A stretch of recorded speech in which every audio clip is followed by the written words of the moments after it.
Welcome back to Educator.com. This lesson is on the economics of environmental issues. All right, an overview of the economics of environmental issues. It's not all about money. Money does have something to do with it, of course, but it's more about how to persuade people with different mechanisms, with different ways to reduce pollution and not damage the environment over time, while at the same time making a profitable business happen, to end up making a livelihood on a business. So policy instruments in terms of how we go about implementing these ends is what we do as a society, what we can do, and how we do it. So sometimes how we do it ends up being governmental regulation. Because if people are left to their own devices and to just pursue profit without any kind of regulation, a lot of times that leads to tragedy, and we'll get to that a little bit later in this lesson. If people can be persuaded with kind of an ethical slant, that might persuade them to actually adjust what they're doing in terms of polluting the environment or damaging a resource. Decision-making comes down to tangible factors. This is what you can touch, buy, sell. A little cursive for you. Tangible in general means, you can actually feel it, you can touch it. So in terms of decision-making with environmental economics, you can easily calculate, the value of something when you can touch it, and you can buy it, and you can sell it. And that's something that makes sense to people. But intangible factors, the value of those is definitely something you can argue with other people.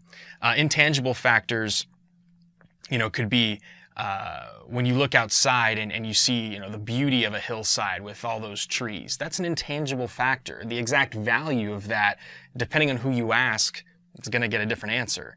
In terms of having an unpolluted atmosphere or fairly unpolluted atmosphere, that's an intangible factor.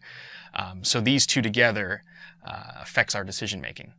Public service functions. Public service functions has to do with natural mechanisms in the environment that have nothing directly to do with our actions that end up helping us. So you have cases where there's a marsh or a bog, something of that nature, where you have a toxin that's in there, and over time there's a natural mechanism that reduces the toxicity. Awesome!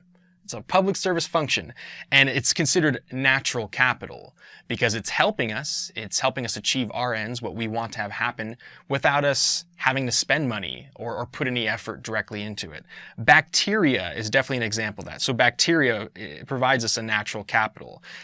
And in that case I gave you with a marsh where toxicity is reduced somehow, oftentimes bacteria, through just natural processes, them doing what their cells do, will break down a toxin, and that's great. Pollinators is another source of natural capital that provides a public service. Pollinators, which includes bees, of course, bats, birds, and other organisms, there's estimates that their pollinating activity gives us 1 out of every 3 bites of food that we consume, approximately, which is amazing to think about. That when you consider the food you eat in a day, about 33% of it, you can thank bees, birds, and bats, etc. That's billions of dollars worth of natural capital every year, just in the United States. Worldwide, wow. I mean, it's at least hundreds of billions. The trouble is that when you consider pollinators, especially bees, there's something known as CCD, colony collapse disorder.